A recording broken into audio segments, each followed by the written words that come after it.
يا كريم يا عظيم يا غفور يا شكور يا ودود.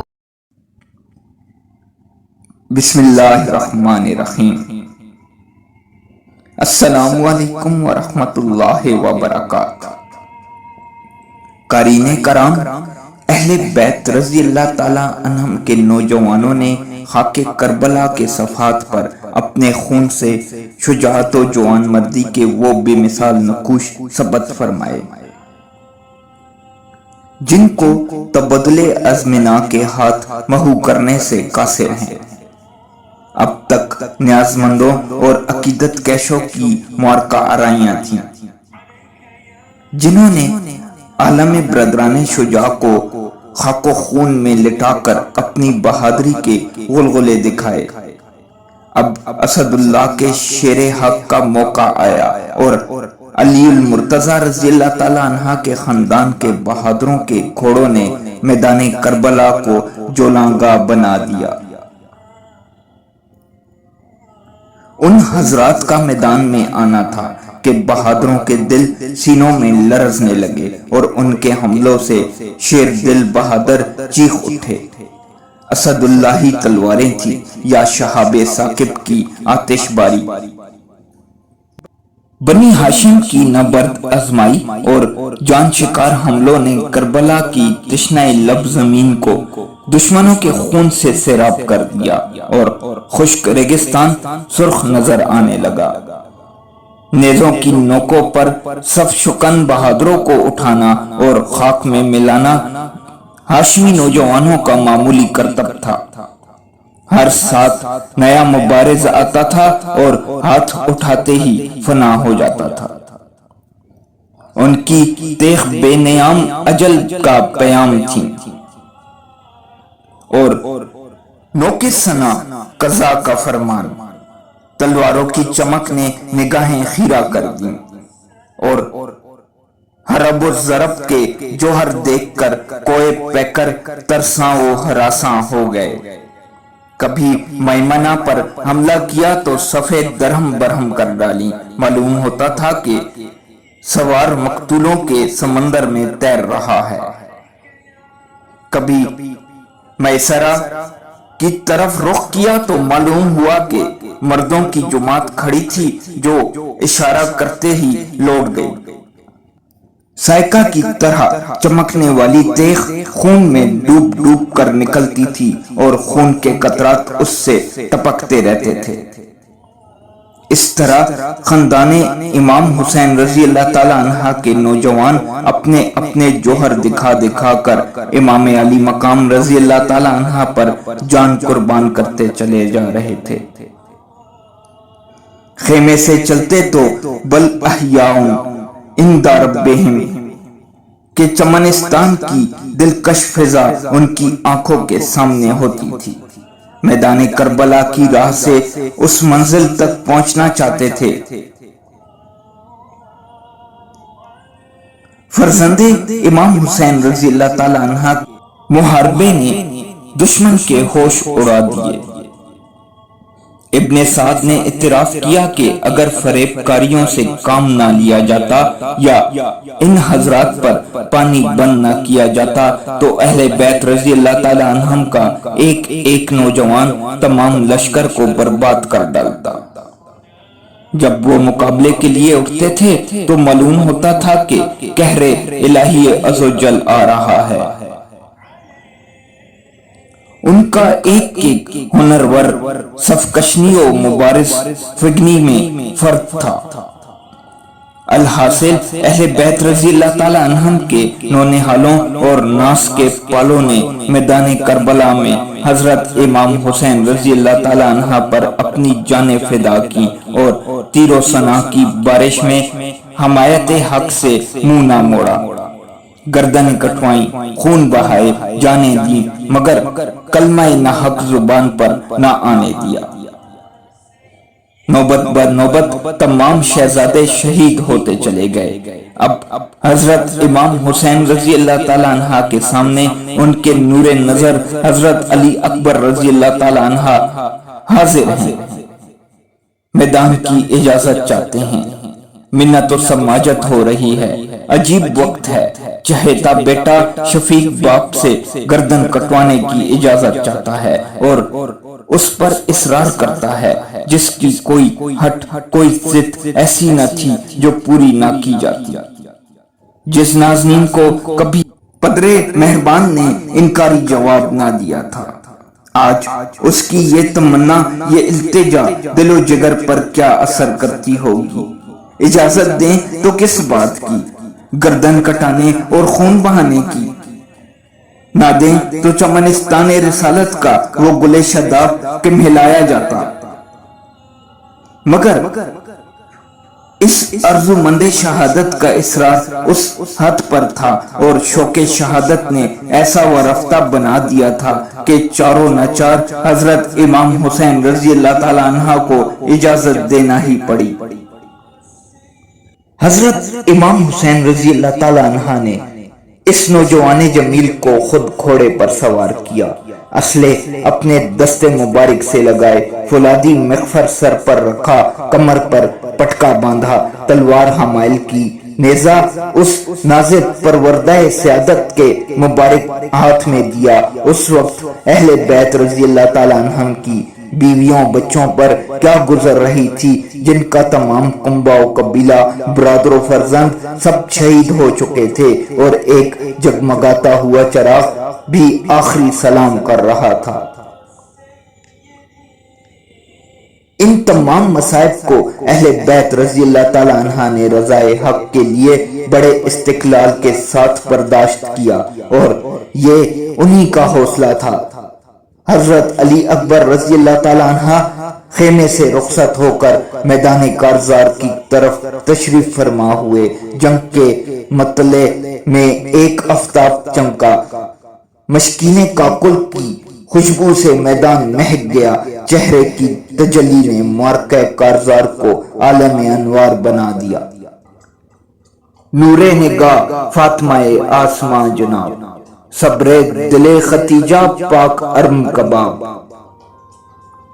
لخت دل امام حسین ابن ابو تراب، شیر خدا کا شیر وہ شیروں کا انتخاب، صورت تھی انتخاب تو قامت تھا لاجواب، گیسو تھے مشک ناب تو چہرہ تھا آفتاب، چہرے سے شہزادے کا اٹھا جبی نقاب، مہر سپہر ہو گیا خجلت سے آب آب، کاکل کی شام رخ کی سحر موسم شباب، سنبل نثار شام فدائے سحر گلاب، شہزادہ جلیل علی اکبر جمیل، بستان حسن میں گل خوش منظر شباب، پالا تھا اہل بیت نے آغوش ناز سے، شرمندہ اس کی ناسکی سے شیشہ حباب، صحرائے کوفہ عالم انوار بن گیا، چمکا جو رن میں فاطمہ زہرا کا مہتاب، خورشید جلوہ گر ہوا پشت سمندر پر،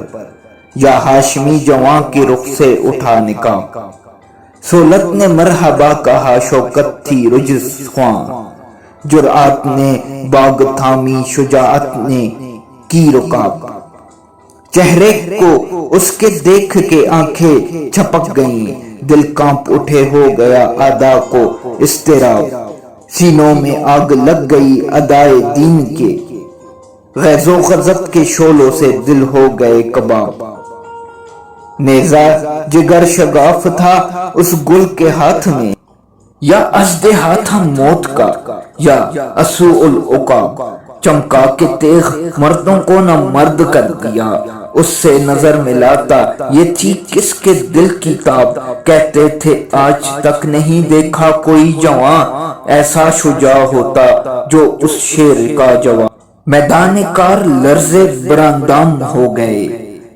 شیر افغنوں کی حالتیں ہونے لگی خراب، کہنا پیکروں کو تیغ سے دو پارا کر دیا، کی ضرب خود پر تو اڑا ڈالا تارقاب، تلوار تھی کہ سائقائے برق بار تھا، یا ازبرائے رجم شیاطین کا شہاب، چہرے میں آفتاب نبوت کا نور، آنکھوں میں شان سولت سرکار بو تراب، پیاسا رکھا جنہوں نے انہیں سیر کر دیا، اس جود پر ہے آج تیری تیغ زہر آب، میدان میں اس کے حسن عمل دیکھ کر نعیم حیرت سے بدحواس تھے جتنے تھے شیخ و شاب۔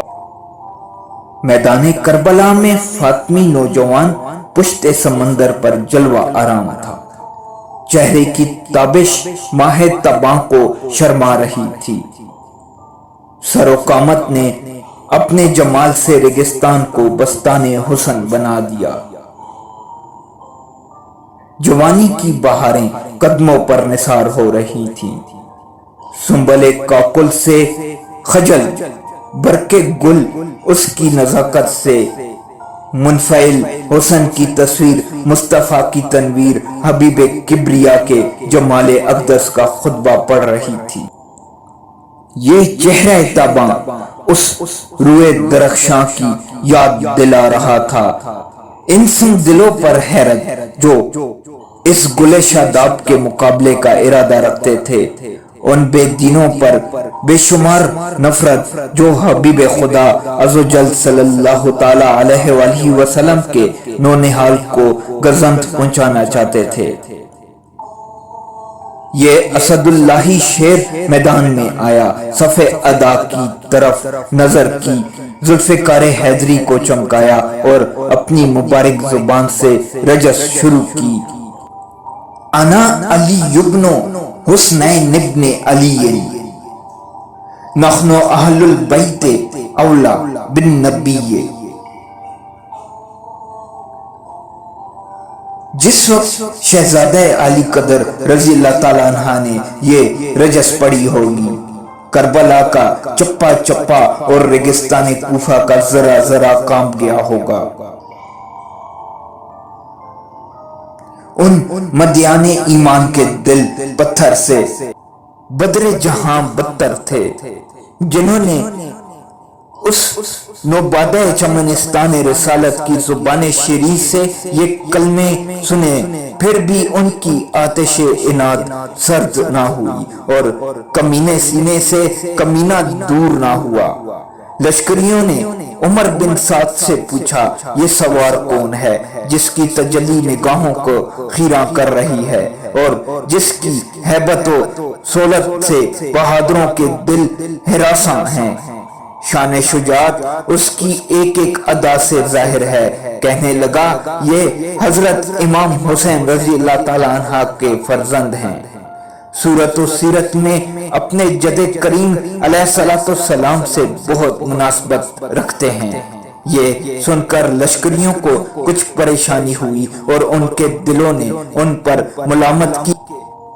اس آقا زادے رضی اللہ تعالیٰ عنہ کے مقابل آنا اور ایسے جلیل القدر مہمان کے ساتھ یہ سلوک بے مروتی کرنا نہایت سفلا پن اور بدباطنی ہے، لیکن ابن زیاد کے وعدے اور یزید کے انعام و اکرام و طمع دولت و مال کی ہرس نے اس طرح گرفتار کیا تھا کہ وہ اہل بیت اطہار کی قدر و شان اور اپنے افعال و کردار کی شامت و نحوست جاننے کے باوجود اپنے ضمیر کی ملامت کی پرواہ نہ کر کے رسول صلی اللہ تعالی علیہ وآلہ وسلم کے باغی بنے اور آل رسول صلی اللہ تعالی علیہ وآلہ وسلم کے خون سے کنارہ کرنے اور اپنے دارین کی روسیاہی سے بچنے کی انہوں نے کوئی پرواہ نہ۔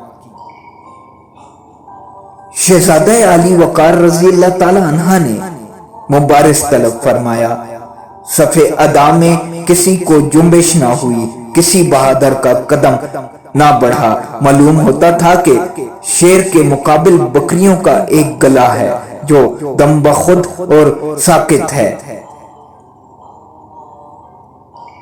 حضرت علی اکبر رضی اللہ تعالی عنہ نے پھر نعرہ مارا اور فرمایا کہ اے ظالمان جفاکیش، اگر بنی فاطمہ کے خون کی پیاس ہے تو تم میں سے جو بہادر ہوا اسے میدان میں بھیجو، زور بازوئے علی المرتضی رضی اللہ تعالیٰ عنہ دیکھنا ہو تو میرے مقابل آؤ۔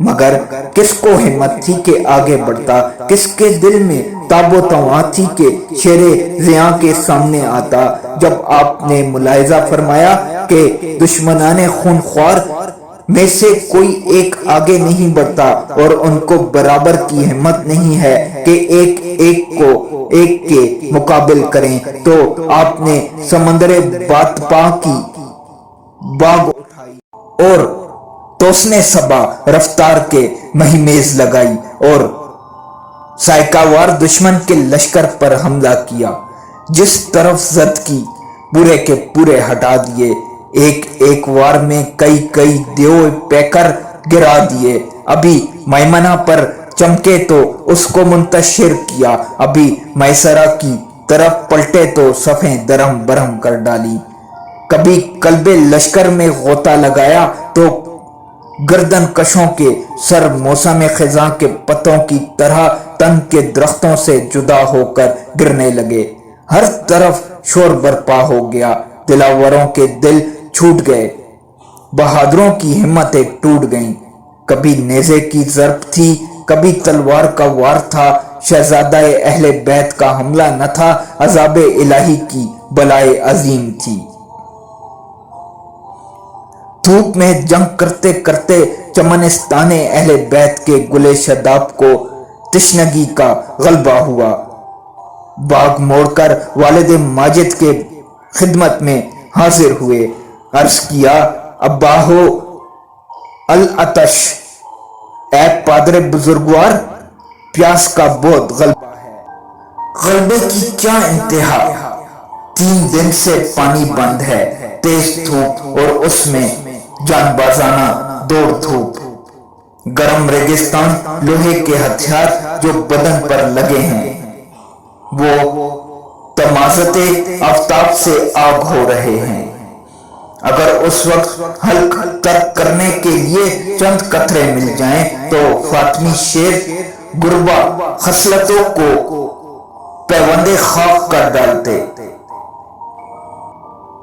شفیق باپ نے جان باز بیٹے کی پیاس دیکھی، مگر پانی کہاں تھا جو اس تشنہ شہادت کو دیا جاتا، دست شفقت سے چہرہ غلام کا گرد و غبار صاف کیا اور اپنی انگشتری فرزند ارجمند کے دہان اقدس میں رکھ دی، پادر مہربان کی شفقت سے فی الجملہ تسکین ہوئی، پھر شہزادے نے میدان کا رخ کیا، پھر صدا دی حل من مبارز، کوئی جان پر کھیلنے والا ہو تو سامنے آئے۔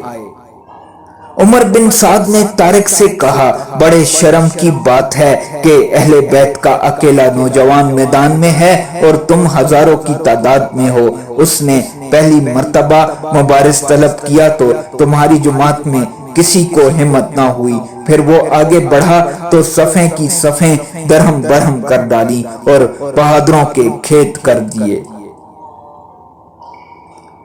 بھوکا ہے، پیاسا ہے، دھوپ میں لڑتے لڑتے تھک گیا ہے، خستہ اور ماندہ ہو چکا ہے، پھر مبارز طلب کرتا ہے اور تمہاری تازہ دم جماعت سے کسی کو یہ رائے مقابلہ نہیں، تف ہے تمہارے دعوائے شجاعت و بصالت پر، ہو کچھ غیرت تو میدان میں پہنچ کر مقابلہ کر کے فتح حاصل کر، تو میں وعدہ کرتا ہوں کہ تو نے یہ کام انجام دیا تو عبداللہ ابن زیاد سے تجھ کو موصل کی حکومت دلا دوں گا۔ طارق نے کہا کہ مجھے اندیشہ ہے کہ اگر میں فرزند رسول اللہ صلی اللہ علیہ وآلہ وسلم اور اولاد بطول سے مقابلہ کر کے اپنی عاقبت بھی خراب کروں، پھر بھی تو اپنا وعدہ وفا نہ کرے تو نہ میں دنیا کا رہا نہ دین کا۔ ابن سعد نے قسم کھائی اور پختہ قول و قرار کیا۔ اس پر حریص طارق موصل کی حکومت کی لالچ میں گلے بستان رسالت کے مقابلے کے لیے چلا، سامنے پہنچتے ہی شہزادہ والا تبار پر نیزے کا وار کیا، شہزادہ علی جار رضی اللہ تعالیٰ عنہ نے اس کا نیزہ رد فرما کر سینے پر ایک ایسا نیزہ مارا کہ طارق کی پیٹھ سے نکل گیا اور وہ ایک دم گھوڑے سے گر گیا۔ شہزادہ رضی اللہ تعالی عنہ نے بکمال ہنر مندی گھوڑے کو ایڑی دے کر اس کو روند ڈالا اور ہڈیاں چکنا چور کر دی۔ یہ دیکھ کر طارق کے بیٹے عمر بن طارق کو طیش آیا اور وہ جلاتا ہوا گھوڑا دوڑا کر شہزادے پر حملہ آور ہوا۔ شہزادے نے ایک ہی نیزے میں اس کا کام بھی تمام کر دیا۔ اس کے بعد اس کا بھائی طلحہ بن طارق اپنے باپ اور بھائی کا بدلہ لینے کے لیے آتشی شعلے کی طرح شہزادے پر دوڑ پڑا۔ حضرت علی اکبر رضی اللہ تعالی عنہ نے اس کے گریبان میں ہاتھ ڈال کر زین سے اٹھا دیا اور زمین پر اس زور سے پٹکا کہ اس کا دم نکل گیا۔ شہزادے کی ہیبت سے لشکر میں شور برپا ہو گیا۔ ابن سعد نے ایک مشہور بہادر مسرع ابن غالب کو شہزادے کے مقابلے کے لیے بھیجا۔ مسرع نے شہزادے پر حملہ کیا۔ آپ نے تلوار سے نیزہ قلم کر کے اس کے سر پر ایسی تلوار ماری کہ زین تک کٹ گئی، دو ٹکڑے ہو کر گر گیا۔ اب کسی میں ہمت نہ رہی تھی کہ تنہا اس شیر کے مقابل آتا۔ ناچار ابن سعد نے محکم بن طفیل اور ابن نوفل کو 1000 سواروں کے ساتھ شہزادہ رضی اللہ تعالی عنہ پر یکے باری کی حملہ کرنے کے لیے بھیجا۔ شہزادہ رضی اللہ تعالی عنہ نے نیزہ اٹھا کر ان پر حملہ کیا اور انہیں دھکیل کر قلب لشکر تک بھگا دیا۔ اس حملے میں شہزادے کے ہاتھ سے کتنے بد نصیب ہلاک ہوئے، کتنے پیچھے ہٹے۔ آپ پر پیاس کی شدت بہت ہوئی۔ پھر گھوڑا دوڑا کر قدر علی قدر رضی اللہ تعالی عنہ کی خدمت میں حاضر ہو کر عرض کیا، العطش العطش، بابا پیاس کی بہت شدت ہے۔ اس مرتبہ حضرت امام رضی اللہ تعالی عنہ نے فرمایا، اے نور دیدہ، حوض کوثر سے سیرابی کا وقت قریب آ گیا ہے۔ دست مصطفیٰ صلی اللہ تعالی علیہ وآلہ وسلم سے وہ جام ملے گا جس کی لذت نہ تصور میں آ سکتی ہے، نہ زبان بیان کر سکتی ہے۔ یہ سن کر حضرت علی اکبر رضی اللہ تعالی عنہ کو خوشی ہوئی اور وہ پھر میدان کی طرف لوٹ گئے اور لشکر دشمن کے یمین و یسار پر حملہ کرنے لگے۔ اس مرتبہ لشکر اشرار نے یکے باری کی چاروں طرف سے گھیر کر حملہ کرنا شروع کر دیا۔ آپ بھی حملہ فرماتے رہے اور دشمن ہلاک ہو کر خاک و خون میں لوٹتے رہے، لیکن چاروں طرف سے نیزوں کے زخموں نے تن نازنین کو چکنا چور کر دیا تھا اور چمان فاطمہ کا گلے رنگین اپنے خون میں نہا گیا تھا۔ پہم تیغ و سنان کی ضربیں پڑ رہی تھیں اور فاطمی شاہ سوار پر تیر و تلوار کا می برس رہا تھا۔ اس حالت میں پشت زین سے روئے زمین پر آئے اور سروقامت نے خاک کربلا پر استراحت کی۔ اس وقت آپ نے آواز دی، یا اباہو ادرکنی، اے پدرے بزرگوار مجھے لے لیجئے۔ حضرت امام حسین رضی اللہ تعالیٰ عنہ گھوڑا بڑھا کر میدان میں پہنچے اور جانباز نونہال کو خیمے میں لائے، اس کا سر گود میں لیا۔ حضرت علی اکبر رضی اللہ تعالیٰ عنہ نے آنکھ کھولی اور اپنا سر والد کی گود میں دیکھ کر فرمایا، جانے ماں نیاز مدان قربان تو بات۔ اے پادر بزرگوار، میں دیکھ رہا ہوں آسمان کے دروازے کھلے ہوئے ہیں، بہشتی حوریں شربت کے جام لیے انتظار کر رہی ہیں۔ یہ کہا اور جان آفرین کے سپرد کر دی۔ انا للہ و انا الیہ راجعون۔